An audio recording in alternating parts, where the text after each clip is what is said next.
ನ್ಯೂಸ್ನ crime ಕಾರ್ನರ್ಗೆ ಸ್ವಾಗತ. ನಾನು ಉಮರ್ ಫಾರೂಕ್. ಆ ಹುಡುಗಿ ದೂರದ ವೆಸ್ಟ್ ಬೆಂಗಾಲ್ನಿಂದ ಕೆಲಸಕ್ಕೆ ಅಂತ ಮಂಗಳೂರಿಗೆ ಬರ್ತಾಳೆ. ಫ್ರೆಂಡ್ ಜೊತೆ ಜಗಳ ಮಾಡ್ಕೊಳ್ತಾಳೆ. ಜಗಳ ಮಾಡಿದ್ದಕ್ಕೆ ಫ್ರೆಂಡ್ ಮನೆಯಿಂದ ಆಚೆ ಹಾಕ್ಬಿಡ್ತಾನೆ. ಆಮೇಲೆ ಆಟೋ ಹತ್ತಿ ಮಂಗಳೂರು ತುಂಬ ಸುತ್ತಾಡ್ತಾಳೆ. ಆಟೋ ಡ್ರೈವರ್ ಒಂದೇ ದಿನದಲ್ಲಿ ಕ್ಲೋಸ್ ಫ್ರೆಂಡ್ ಆಗ್ತಾನೆ. ಮಂಗಳೂರಲ್ಲಿ ನಿಂಗೆ ಕೆಲಸ ಕೊಡಿಸ್ತೀನಿ ಅಂತ ನಂಬಿಸ್ತಾನೆ. ಹಾಗೆ ನಂಬಿಸಿ ತನ್ನ ಸ್ನೇಹಿತರನ್ನ ಕರ್ಕೊಂಡೋಗಿ ಆ ಬೇರೆ ರಾಜ್ಯದ ಯುವತಿ ಮೇಲೆ ಮುಗಿಬಿದ್ದು ಹುರಿದು ಮುಗ್ತಾನೆ. ಇಂತಹದ್ದೊಂದು ಏಯ ಕೃತ್ಯ ನಡೆದಿರೋದು ಮಂಗಳೂರಲ್ಲಿ. ಈ ಕಾಮ ಪಿಸಾಚಿಗಳನ್ನು ಪೊಲೀಸರು ಹಿಡಿದಿದ್ದೇ ಒಂದು ರೋಚಕ ಸ್ಟೋರಿ. ಆ ಒಂದು ಗೂಗಲ್ ಪೇ ಹಿಸ್ಟರಿ ಕಾಮಾಸುರರ ಇಂಟು ಕೊಡುತ್ತೆ. ಹಾಗಾದರೆ ಮಂಗಳೂರಲ್ಲಾದ ಸಾಮೂಹಿಕ ಅತ್ಯಾಚಾರದ ಸ್ಟೋರಿ ಏನು ಅನ್ನೋದನ್ನು ಪಿನ್ ಟು ಪಿನ್ ಹೇಳ್ತೀನಿ.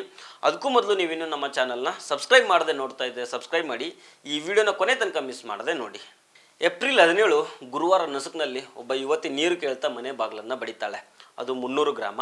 ಮನೆ ಬಾಗಿಲು ತೆಗೆದಾಗ ಆ ಮನೆಯವರಿಗೆ ಆ ಯುವತಿಯನ್ನು ನೋಡಿ ಗಾಬರಿ ಆಗಿಬಿಡುತ್ತೆ. ಮೈ ತುಂಬ ಗಾಯಗಳಾಗಿರ್ತವೆ. ಪ್ರಜ್ಞೆ ತಪ್ಪಿರೋ ರೀತಿ ಒಂಥರ ಬಿಹೇವ್ ಮಾಡ್ತಾ ಇರ್ತಾಳೆ. ಸ್ವಲ್ಪ ಹೊತ್ತಲ್ಲಿ ಆಕೆಗೆ ಪ್ರಜ್ಞೆ ಹೋಗೇ ಬಿಡುತ್ತೆ. ಅಂದರೆ ಇಲ್ಲಿ ಇಷ್ಟರ ಮಟ್ಟಿಗೆ ಆ ಯುವತಿ ಮೇಲೆ ಲೈಂಗಿಕ ದೌರ್ಜನ್ಯ ನಡೆದಿರುತ್ತೆ. ಮಾತಲ್ಲೇ ಮನೆ ಕಟ್ಟಿಸಿ ಆ ಯುವತಿಯನ್ನು ನಂಬಿಸಿದ್ದ ಕಾಮ ಪಿಸಾಚಿಗಳು ಪಶ್ಚಿಮ ಬಂಗಾಳ ಮೂಲದ ಕೇವಲ 20 ವರ್ಷದ ಆ ಯುವತಿಯನ್ನು ಹುರಿದು ಮುಗ್ತಾರೆ.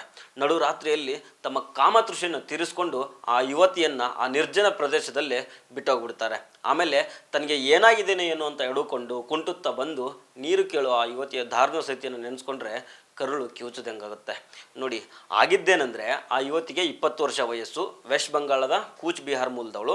ಕೆಲಸಕ್ಕೆ ಅಂತ ಕೇರಳಕ್ಕೆ ಬಂದಿರ್ತಾಳೆ. ಕಾಸರಗೋಡು ಸಮೀಪದ ಉಪ್ಪಳದಲ್ಲಿ ಒಂದು ಫ್ಲೈವುಡ್ ಫ್ಯಾಕ್ಟ್ರಿಯಲ್ಲಿ ಕೆಲಸ ಮಾಡ್ತಾ ಇರ್ತಾಳೆ. ಯಾರೋ ಕೆಲಸ ಮಾಡ್ತಾ ಇರ್ತಾರಂದರೆ ಹೆಚ್ಚಿಗೆ ಸಂಬಳ ಸಿಗುತ್ತಾ ಅನ್ನೋದು, ಹೊಸ ಕೆಲಸ ಇದೆ ಅಂತ ನೋಡೋದು ಕಾಮನ್. ಹಾಗೆ ಈ ಯುವತಿ ಕೂಡ ಮಂಗಳೂರಲ್ಲಿ ಹೊಸ ಕೆಲಸ ಸಿಗುತ್ತೇನೋ ಅಂತ ಮಂಗಳೂರಿಗೆ ಕೆಲಸ ಹುಡುಕಿಕೊಂಡು ಬುಧವಾರ ಅಂದರೆ ಏಪ್ರಿಲ್ 16ನೇ ತಾರೀಕಿಗೆ ಬಂದಿರ್ತಾಳೆ. ಅಲ್ಲೇ ಫ್ರೆಂಡ್ ಮನೆಯಲ್ಲೇ ಉಳ್ಕೊಂಡಿರ್ತಾಳೆ. ಈ ನಡುವೆ ಅದ್ಯಾವುದೋ ಒಂದು ಕಾರಣಕ್ಕೆ ಅವಳ ಫ್ರೆಂಡ್ ಜೊತೆಗೆ ಜಗಳ ಆಗ್ಬಿಡುತ್ತೆ. ಆಗ ಹುಡುಗ ಏನು ಮಾಡ್ತಾನಂದರೆ ಈ ಹುಡುಗಿಯ ಮೊಬೈಲನ್ನು ಹೊಡೆದಾಕಿ ಮನೆಯಿಂದ ಹೊರಗಾಕ್ಬಿಡ್ತಾನೆ. ಆಗ ಆ ಯುವತಿ ಏನು ಮಾಡಬೇಕು? ಹೊಸ ಊರು, ಕೈಯಲ್ಲಿ ಕೆಲಸ ಇಲ್ಲ, ಫ್ರೆಂಡ್ ಬೇರೆ ಮನೆಯಿಂದ ಹೊರಗಾಕ್ಬಿಟ್ಟಿದ್ದಾನೆ. ರೋಡ್ನಲ್ಲಿ ನಡ್ಕೊಂಡು ಬರ್ತಾ ಇರಬೇಕಾದ್ರೆ ಒಂದು ಆಟೋ ರಿಕ್ಷಾ ಹತ್ಕೊಳ್ತಾಳೆ. ಮೊಬೈಲ್ ರಿಪೇರಿ ಮಾಡಿಸ್ಬೇಕು, ಮೊಬೈಲ್ ರಿಪೇರಿ ಮಾಡೋ ಅಂಗಡಿಗೆ ಕರ್ಕೊಂಡು ಹೋಗಿ ಅಂತ ಹೇಳ್ತಾಳೆ. ಸರಿ ಅಂತ ಆಟೋದವನು ಮೊಬೈಲ್ ರಿಪೇರಿ ಅಂಗಡಿಗೆ ಕರ್ಕೊಂಡು ಹೋಗ್ತಾನೆ.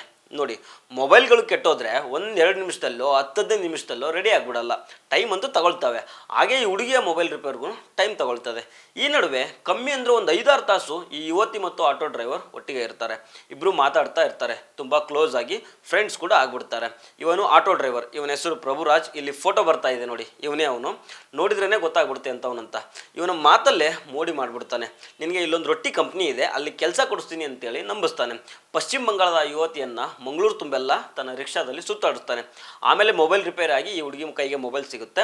ನಂತರ ಯುವತಿ ಏನು ಹೇಳ್ತಾಳೆ ಅಂದರೆ, ನಾನು ನನ್ನ ಊರಿಗೆ ಹೋಗ್ತೀನಿ, ನನ್ನ ರೈಲ್ವೆ ಸ್ಟೇಷನ್ಗೆ ಬಿಟ್ಬಿಡಿ ಅಂತ ಹೇಳ್ತಾಳೆ. ಅದಕ್ಕೆ ಈ ಆಟೋ ಡ್ರೈವರ್ ಪ್ರಭುರಾಜ್ ಓಕೆ ಅಂತೇಳಿ ಯುವತಿಯನ್ನು ಆಟೋದಲ್ಲಿ ಕೂರಿಸ್ಕೊಂಡು ಹೊರಡ್ತಾನೆ. ಆದರೆ ಇವನು ಡೈರೆಕ್ಟಾಗಿ ಕಂಕನಾಡಿ ರೈಲ್ವೆ ಸ್ಟೇಷನ್ಗೆ ಹೋಗೋದಿಲ್ಲ. ಅಲ್ಲಿ ತನ್ನ ಇಬ್ಬರು ಸ್ನೇಹಿತರನ್ನು ಕೂರಿಸ್ಕೊಂಡು ಬೇರೆ ಪ್ಲೇಸ್ಗೆ ಆ ಯುವತಿಯನ್ನು ಕರ್ಕೊಂಡು ಹೋಗ್ತಾನೆ. ಆ ಇಬ್ಬರು ಯುವಕರು ಆಟೋ ಹತ್ತಾರಲ್ಲ, ಅವರಲ್ಲಿ ಒಬ್ಬನ ಹೆಸರು ಮಿಥುನ್, ಇನ್ನೊಬ್ಬನ ಹೆಸರು ಮನಿ ಅಂತ. ಇಲ್ಲಿ ಫೋಟೋ ನೋಡಿ, ಇವನೇ ಆ ಮಿಥುನ್. ಯಬ್ಬಾ, ಎಂಥ ವಿಕಾರಿ ರೀತಿ ಕಾಣಿಸ್ತಾನೆ, ನೋಡಿದ್ರೇ ವಾಮಿಟ್ ಬರೋ ರೀತಿ ಇದ್ದಾನೆ. ಆದರೆ ಪ್ರಭುರಾಜ್ನ ಫ್ರೆಂಡ್ ಅಲ್ವಾ ಇವನು. ಹೀಗಾಗಿ ಆ ಯುವತಿ ಕೂಡ ಸುಮ್ಮನೆ ಇರ್ತಾಳೆ.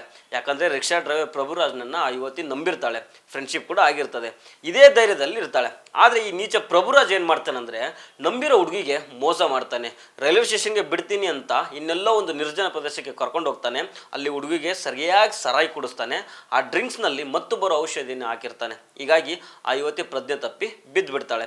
ಈ ಮೂವರು ಕೂಡ ಕುಡಿದಿರ್ತಾರೆ. ಆ ಯುವತಿ ಮೇಲೆ ಮುಗಿಬಿದ್ದು ಹುರಿದು ಮುಗ್ತಾರೆ. ಪ್ರಜ್ಞೆ ಬಂದಾಗ ಆ ಯುವತಿ ಕಿರ್ಚಾಡೋದಕ್ಕೆ ಶುರು ಮಾಡಿಬಿಡ್ತಾಳೆ. ಯಾಕಂದರೆ ಆ ಯುವತಿ ಮೈ ಮೇಲೆ ಸರಿಯಾಗಿ ಬಟ್ಟೆಗಳು ಇರೋದಿಲ್ಲ, ಒಳ ಉಡುಪನ್ನು ಕೂಡ ಬಿಚ್ಚಾಕಿರ್ತಾರೆ. ಇದರಿಂದ ಗಾಬರಿಗೊಂಡು ತನ್ನ ಮೇಲೆ ಅತ್ಯಾಚಾರ ನಡೆದಿದೆ ಅಂತ ಕಿರ್ಚಾಡೋದಕ್ಕೆ ಶುರು ಮಾಡ್ತಾಳೆ. ಆಗ ಈ ಯುವತಿಯ ಚೀರಾಟ ನೋಡಿ ಈ ಮೂವರು ಕಾಮುಕರು ಅಲ್ಲಿಂದ ಎಸ್ಕೇಪ್ ಆಗ್ತಾರೆ.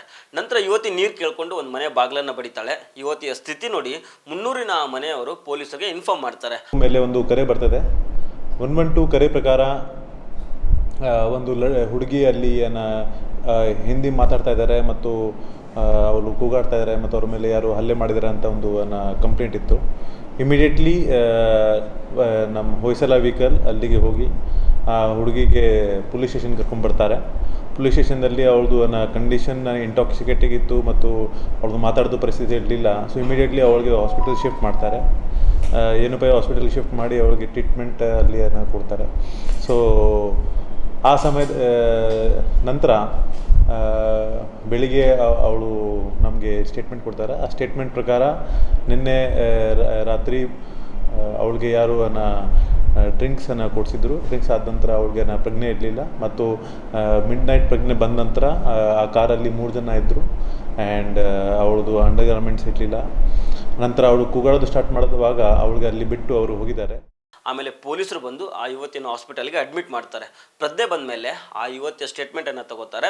ಇದಿಷ್ಟು ಮಂಗಳೂರು ಪೊಲೀಸ್ ಕಮಿಷನರ್ ಅನುಪಮ್ ಅಗರ್ವಾಲ್ ಕೊಟ್ಟಿರೋ ಮಾಹಿತಿ. ಇನ್ನು ಈ ಯುವತಿ ಆಟೋ ಹತ್ತಿ ಮೊಬೈಲ್ ರಿಪೇರಿಗೆ ಹೋಗಿರ್ತಾಳಲ್ಲ, ಆಗ ಆಟೋ ಡ್ರೈವರ್ಗೆ ಬಾಡಿಗೆ ಅಂತೇಳಿ 60 ರೂಪಾಯಿಯನ್ನು ಗೂಗಲ್ ಪೇ ಮಾಡಿರ್ತಾಳೆ. ಇದೇ ಆಧಾರದಲ್ಲಿ ಪೊಲೀಸರು ಮೊದಲು ಆಟೋ ಡ್ರೈವರ್ ಪ್ರಭುರಾಜ್ನನ್ನು ಅರೆಸ್ಟ್ ಮಾಡ್ತಾರೆ. ಈ ಮುಖಾಂತರ ಇವನ ಇನ್ನಿಬ್ಬರು ಫ್ರೆಂಡ್ಸ್ ಮಿಥುನ್ ಮತ್ತು ಮನಿಯನ್ನು ಅರೆಸ್ಟ್ ಮಾಡ್ತಾರೆ. ಇದಕ್ಕೆ ಪೂರಕವಾಗಿ 300 ಗ್ರಾಮದ ನಿರ್ಜನ ಪ್ರದೇಶಕ್ಕೆ ಆಟೋ ರಿಕ್ಷಾ ನಡುರಾತ್ರಿ ಹೋಗಿರೋ CCTV ಫುಟೇಜ್ಗಳು ಕೂಡ ಪೊಲೀಸರಿಗೆ ಸಿಗ್ತವೆ. ಇದರಿಂದಾಗಿ ಪೊಲೀಸರಿಗೆ ಆರೋಪಿಗಳನ್ನು ಹಿಡಿಯೋ ಕೆಲಸದಲ್ಲಿ ಹೆಚ್ಚಿನ ತೊಂದರೆ ಆಗೋದಿಲ್ಲ. ಆದಷ್ಟು ಬೇಗ ಹಿಡಿದು ಹೆಡೆಮುರಿ ಕಟ್ಟಿದ್ದಾರೆ. ಈಗ ವಿಷಯ ಏನಂತಂದರೆ, ರಾಷ್ಟ್ರ ಮಟ್ಟದಲ್ಲಿ ನಮ್ಮ ಕರ್ನಾಟಕಕ್ಕೆ ಒಂದು ಗೌರವ ಇದೆ. ಇಲ್ಲಿಗೆ ಕೆಲಸ ಕೇಳ್ಕೊಂಡು ದೇಶದ ನಾನಾ ರಾಜ್ಯಗಳಿಂದ ಜನ ಬರ್ತಾರೆ. ಮುಖ್ಯವಾಗಿ UP ಬಿಹಾರ್ ರೀತಿ ನಮ್ಮ ರಾಜ್ಯ ಯಾವತ್ತೂ ಜಂಗಲ್ ರಾಜ್ ಅನ್ಸ್ಕೊಂಡಿಲ್ಲ. ಹೆಣ್ಣು ಮಕ್ಕಳಿಗಂತೂ ಸೇಫ್ ಅನ್ಸ್ಕೊಂಡಿದೆ. ಇದರ ಮಧ್ಯೆ ಇಂತಹ ಘಟನೆಗಳು ನಡೀತಾವಲ್ಲ, ನಮ್ಮ ರಾಜ್ಯದ ಮರ್ಯಾದೆಯನ್ನು 3 ಕಾಸಿಗೆ ಹರಾಜಾಗ್ತವೆ. ಇತ್ತೀಚೆಗೆ ಗಂಗಾವತಿಯಲ್ಲಿ ಫಾರಿನ್ ಲೇಡಿ ಮೇಲೆ ರೇಪ್ ನಡೀತು. ಇವಾಗ ಮಂಗಳೂರಲ್ಲಿ ಬೇರೆ ರಾಜ್ಯದ ಯುವತಿ ಮೇಲೆ ನಡೆದಿದೆ. ಇವೆಲ್ಲ ನಮ್ಮ ರಾಜ್ಯಕ್ಕೆ ದೊಡ್ಡ ಕಪ್ಪು ಚುಕ್ಕಿ ಆಗ್ತವೆ. ಮಂಗಳೂರಲ್ಲಿ ರೇಪ್ ಮಾಡಿದಾರಲ್ಲ ಆ 3 ಪಿಸಾಚಿಗಳು ನೋಡಿದ್ರೇನೆ ಭಯ ಹುಟ್ಟಿಸೋ ರೀತಿ ಇದ್ದಾರೆ. ಅವ್ರ ಮುಖದಲ್ಲಿ ಇಷ್ಟು ಡೀಸೆನ್ಸಿ ಕಾಣಿಸೋದಿಲ್ಲ. ಇನ್ನೊಂದು, ಬೇರೆ ರಾಜ್ಯದಿಂದ ಬಂದ್ರೂ ಇಲ್ಲಿನ ವಾತಾವರಣ ಗೊತ್ತಿಲ್ಲ ಅಂದ್ರೂ ಆ ಯುವತಿ ಅದು ಹೇಗೆ ಆ ಹುಡುಗನ ಜೊತೆಗೆ ಸಲಿಗೆ ಬೆಳೆಸಿದ್ಲು. ಬರೀ ಒಂದು 5-6 ಗಂಟೆ ಮಾತಾಡೋದಕ್ಕೆ ತೀರಾ ಕ್ಲೋಸ್ ಕೂಡ ಆಗಬಾರ್ದಾಗಿತ್ತು. ಬಿಡಿ, ಇವಾಗ ನಡೀಬಾರ್ದೆಲ್ಲ ನಡೆದೋಗಿದೆ. ಈ 3 ಕಾಮ ಪಿಸಾಚಿಗಳಿಗೆ ಸರಿಯಾಗಿ ಶಿಕ್ಷೆ ಆದರೆ ಮುಂದಿನ ದಿನಗಳಲ್ಲಾದರೂ ಇಂಥ ಕೃತ್ಯಗಳು ನಿಲ್ಬೋದು. ಸೊ ಫ್ರೆಂಡ್ಸ್, ಇದು ಇವತ್ತಿನ ಕ್ರೈಮ್ ಕಾರ್ನರ್. ಮತ್ತೆ ಭೇಟಿ ಆಗ್ತಿರೋಣ. ನಮಸ್ಕಾರ.